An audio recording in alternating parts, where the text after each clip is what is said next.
Bonjour, aujourd'hui on va se pencher sur les frelons. Rien que le mot, ça fait souvent un peu frissonner, hein. On imagine cette grosse bête qui vrombit et on lève les yeux au ciel souvent avec un peu de crainte. Oui, c'est une réaction assez classique. Mais voilà, la réalité elle est un peu plus nuancée. Il y a d'abord le frelon européen, le Vespa crabro.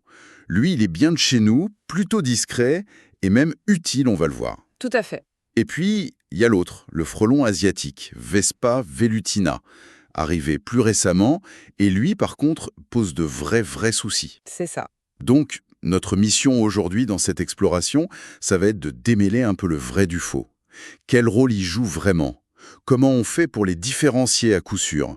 Et puis, qu'est-ce qu'on fait quand on les croise? Mhm. Pour ça, on s'est appuyé sur pas mal de documents, des infos de spécialistes de la désinsectisation, des organisations comme la LPO, des sites d'apiculture bien sûr, comme apiculture.net, l'UNAF, des ressources aussi comme Wikipédia, GDS France, et même des témoignages vidéo. Prête? C'est parti. L'idée, c'est vraiment de donner des clés, des repères clairs pour bien comprendre ce qui sépare ces deux espèces. Vespa crabro d'un côté, Vespa velutina de l'autre. L'européen et l'asiatique, pour faire simple. Exactement. On va regarder leur impact réel, que ce soit sur la nature ou pour les abeilles, et puis on va examiner un peu les méthodes de gestion, comment on cohabite ou comment on lutte, tout ça basé sur les sources qu'on a consultées. D'accord. Parce que bien les distinguer, c'est vraiment la base pour pouvoir agir correctement, protéger ce qui doit l'être, et puis aussi assurer notre sécurité, bien sûr. Parfait. Alors commençons par le local de l'étape, l'européen Vespa crabro. Il n'a pas une super réputation, c'est vrai, mais vous disiez qu'il était utile. Ça va surprendre pas mal de monde, je pense. Ah oui, c'est souvent le point le plus contre-intuitif. Son rôle écologique est en fait largement sous-estimé, voire ignoré. C'est un prédateur et un prédateur efficace qui régule d'autres populations d'insectes. Ah bon? Il mange quoi, par exemple? Eh bien, les sources indiquent qu'une colonie peut manger une quantité impressionnante d'insectes chaque jour. On parle de chiffres allant jusqu'à 500 grammes, principalement des mouches, mais aussi des chenilles, d'autres guêpes, des araignées. 500 grammes par jour. C'est énorme. Oui, c'est considérable. Une source évoque même un chiffre global de 97 000 insectes chassés par an par une colonie. Bon, le chiffre est peut-être à prendre avec des pincettes, mais ça donne une idée de l'ordre de grandeur. Ce qui est certain, c'est que Vespa crabro a sa place dans l'écosystème. D'accord. Et pour les abeilles, c'est souvent ça qu'on lui reproche. Justement, contrairement à sa réputation, et surtout, contrairement à son cousin asiatique, il s'attaque très peu aux abeilles. C'est vraiment marginal dans son régime alimentaire. Ah, ça c'est une information importante. Oui, et il y a même mieux. Il peut être un allié indirect des apiculteurs, parce qu'il chasse la fausse teigne de la cire. La fausse teigne. C'est quoi ça? C'est un papillon dont la larve fait des ravages dans les cires des cadres de ruches. Donc en la chassant, le frelon européen rend service en quelque sorte. Certaines sources mentionnent aussi un petit rôle pollinisateur et rappellent qu'il est lui-même une proie pour certains oiseaux par exemple. C'est un maillon de la chaîne. Un allié des apiculteurs, carrément. Ça change complètement la vision qu'on peut en avoir. Et physiquement, pour être sûr de ne pas se tromper, comment on le reconnaît? On dit souvent qu'il ressemble à une grosse guêpe. C'est une bonne image, oui. Déjà, il est nettement plus grand que l'asiatique. La reine peut faire 3,5 cm, c'est costaud. Les ouvrières, elles, sont plutôt autour de 2 à 2,5 cm. D'accord, plus grand. Et les couleurs? C'est un mélange de jaune, de roux brun et de noir. L'abdomen est rayé jaune et noir, mais il y a cette teinte rousse un peu marron-rouge qui est bien présente, surtout sur la tête et le thorax. On note aussi qu'il a l'air un peu plus poilu, plus velu que l'asiatique. Roux, jaune, noir. Et plus poilu, ok. Et son vol? Assez bruyant, un vol puissant. On l'entend arriver, généralement. D'ailleurs, il a plein de petits noms régionaux, cul jaune, burgote. Ça montre bien qu'il fait partie du paysage depuis longtemps. Et son caractère? La réputation d'agressivité, elle est justifiée ou pas? Et son nid, il le fait où? Alors, d'après nos sources, cette réputation est vraiment exagérée. Il est décrit comme plutôt pacifique quand on est loin de son nid. Ah oui? Oui, il n'est lien défensif puis si on s'approche vraiment, genre à moins de 3 ou 4 mètres de l'entrée, ou si on l'agresse directement, bien sûr. La piqûre fait mal, oui, mais pas plus dangereuse que celle d'une abeille, sauf allergie évidemment. Et le nid? Plutôt caché ou visible? Toujours caché, ou du moins dans un endroit sombre et protégé. C'est une structure en espèce de papier mâché fait avec des fibres de bois qu'il mâche. On va le trouver dans des troncs creux, des greniers, derrière des volets, dans une cheminée abandonnée, parfois même dans un tas de paille. Mais jamais en haut d'un arbre, en pleine lumière. Non, ça c'est typique de l'asiatique. L'Européen, lui, cherche l'obscurité et la tranquillité. L'ouverture de son nid est large et toujours dirigée vers le bas. Un détail. Il peut parfois réutiliser un ancien emplacement. D'accord. Et la colonie, elle dure longtemps? Non, c'est une colonie annuelle. Elle se développe au printemps et en été, atteint son pic avec quelques centaines d'individus, 100 en moyenne, 500 grand maximum vers la fin de l'été, mi-septembre, puis elle décline avec les premiers froids. Seules les jeunes reines fécondées survivent à l'hiver, cachées quelque part pour fonder de nouvelles colonies l'année suivante. Et il sort la nuit aussi. Très peu. Il est actif surtout le jour et n'est généralement pas attiré par nos lumières la nuit, contrairement à l'autre. Donc si je résume pour l'Européen, une espèce locale, un rôle écologique plutôt positif, voire utile, même protégé en Allemagne, vous disiez. Mais chez nous, il pâtit de sa mauvaise image et surtout, j'imagine, de la confusion avec l'asiatique. C'est exactement ça. C'est un vrai paradoxe. Sa mauvaise réputation, qui est largement injustifiée, et puis la peur bien réelle, celle-là, suscitée par l'arrivée de l'asiatique, font que ces nids sont trop souvent détruits par erreur, alors qu'ils participent à l'équilibre de nos écosystèmes. Bon, ben justement, parlons-en de cet autre protagoniste, le frelon asiatique Vespa velutina. Lui, c'est une toute autre histoire, une autre dynamique. D'où est-ce qu'il nous vient exactement?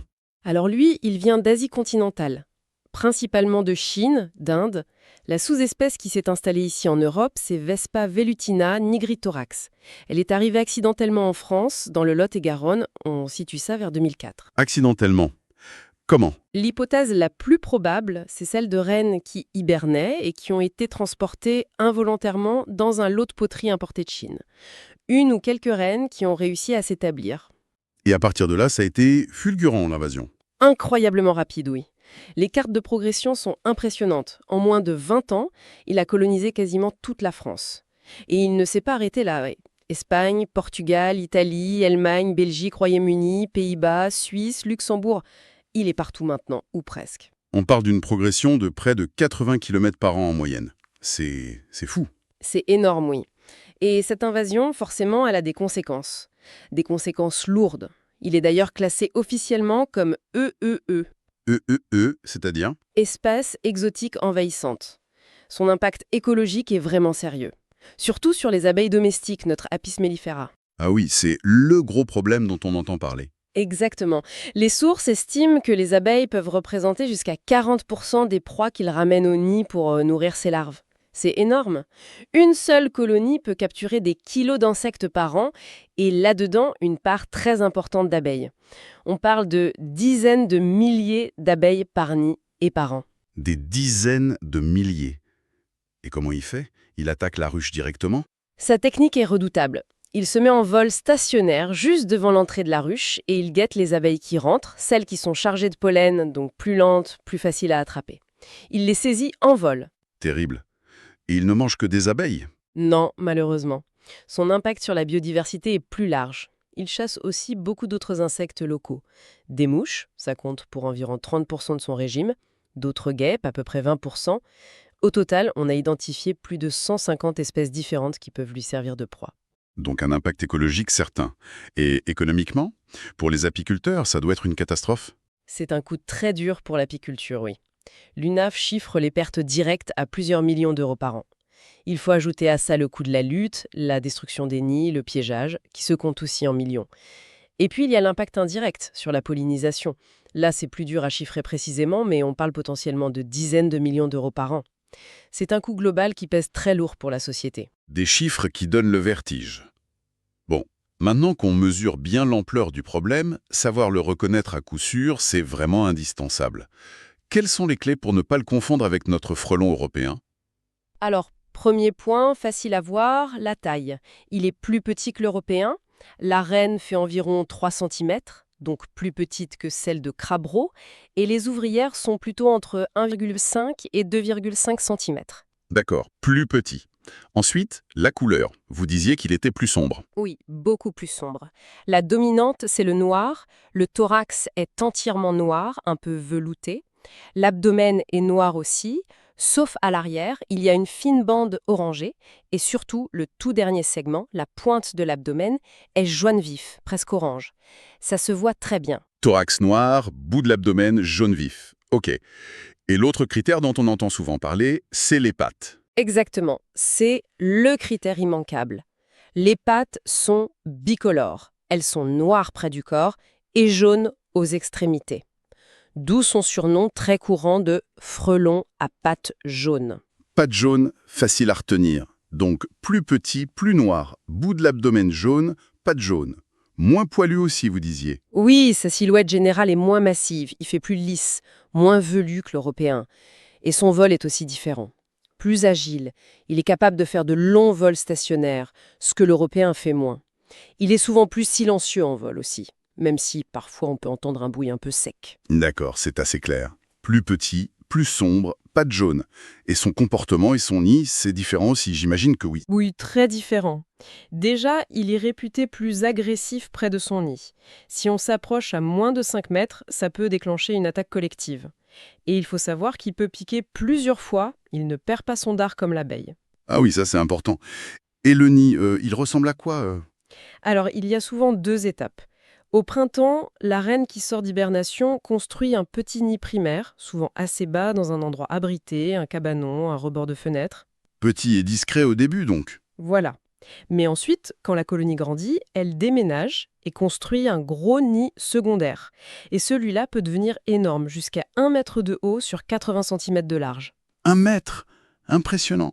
Et il est où ce gros nid? Très souvent, il est perché très haut dans les arbres, parfois à plus de 10 mètres, bien visible en hiver quand les feuilles tombent. C'est le cas dans environ 80% des situations. Mais attention, on peut aussi le trouver plus bas, dans des haies, des buissons, sous un toit, dans un mur. Il est moins difficile que l'européen sur l'emplacement. Et sa forme?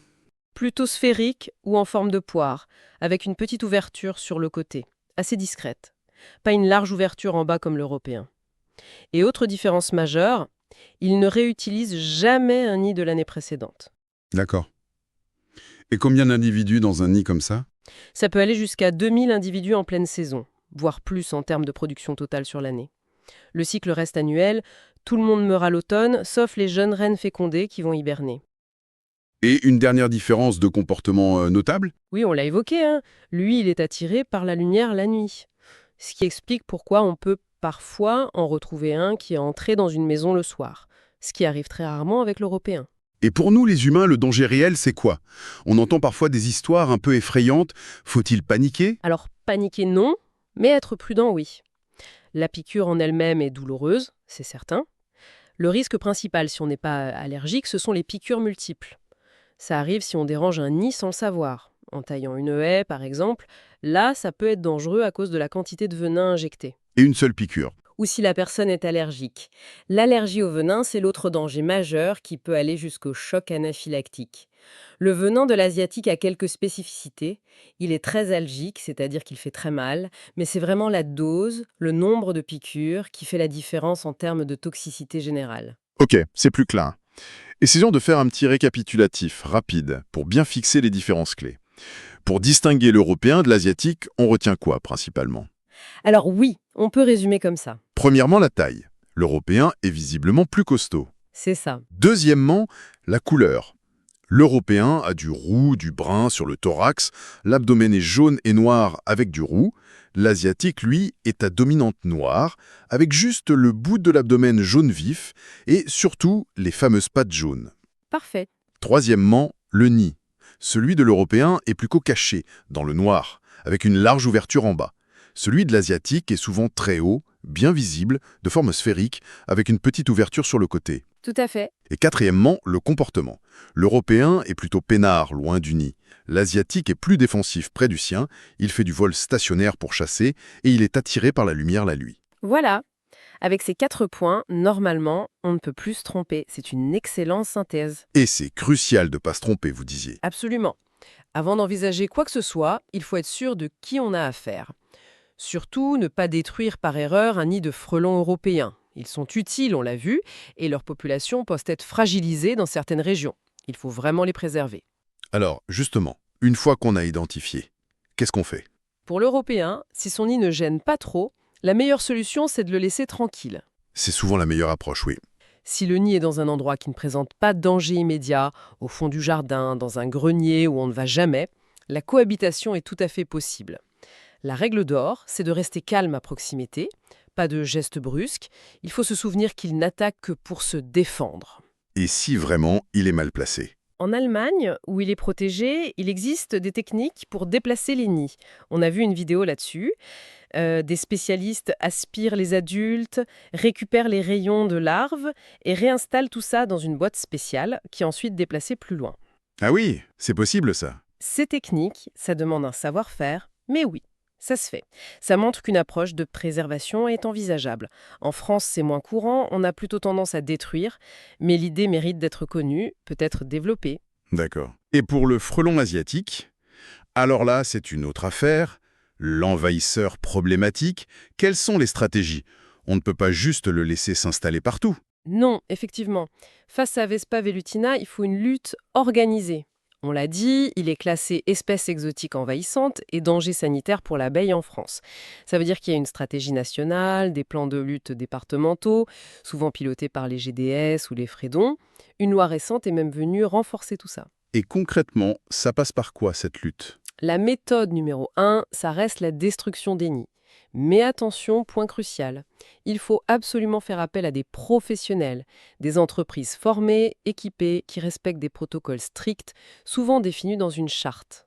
Pourquoi? C'est dangereux de le faire soi-même? Très dangereux, oui, à cause de l'agressivité près du nid, et puis il faut les bons outils et les bonnes méthodes. La technique la plus fréquente, c'est l'injection d'une poudre insecticide dans le nid, avec une longue perche télescopique. Quel genre d'insecticide? Souvent des produits à base de pyrètre, une substance d'origine végétale. Idéalement, on privilégie ceux sans PBO, un additif controversé. La terre de diatomée est aussi une option plus écologique.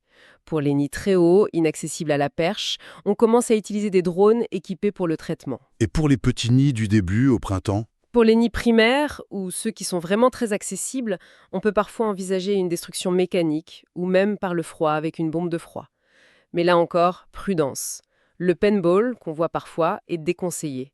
Ça disperse les frelons et l'insecticide n'importe où. Et quand faut-il intervenir? La meilleure période, c'est dès qu'on repère le nid. Du printemps jusqu'à la fin de l'automne, disons mi-novembre. Après, la colonie meurt de toute façon. Et surtout, il faut signaler la présence du nid aux organismes compétents. Mairie, GDS, Fredon, ou via des plateformes en ligne dédiées. C'est essentiel pour suivre l'invasion et organiser la lutte. On entend aussi beaucoup parler du piégeage. C'est efficace? Recommandé? Le piégeage, c'est un outil complémentaire, mais il est très controversé. Ah oui, pourquoi? Parce qu'il y a un gros risque de capturer plein d'autres insectes qui ne sont pas la cible, y compris des insectes utiles comme des papillons, des abeilles sauvages, même parfois notre frelon européen. C'est le problème de la sélectivité. Donc pas n'importe quel piège. Surtout pas. Le plan national de lutte insiste très lourdement là-dessus. Il faut utiliser uniquement des pièges dits sélectifs. Il y a des modèles référencés, souvent des pièges nassis, comme les modèles japonais, coréens ou d'autres développés spécifiquement, qui ont des systèmes pour laisser sortir les insectes plus petits ou non ciblés. Il faut absolument bannir les pièges maison, faits avec des bouteilles en plastique coupées ou les pièges cloches. Ça, c'est des désastres écologiques. D'accord. Piège sélectif uniquement. Et on piège quand? Reine fondatrice avant qu'elle n'ait le temps de construire une grosse colonie. On utilise des appâts spécifiques, souvent un mélange de bière, vin blanc et sirop, qui attire les frelons mais pas trop les abeilles. On place ces pièges près des nids de l'année d'avant, ou près des ruchers, ou près des premières fleurs attractives comme les camélias. Et il faut les vérifier très régulièrement. Et l'autre période? C'est le piégeage d'automne, d'août à novembre. Là, on vise surtout à réduire la pression sur les ruchers qui sont attaqués.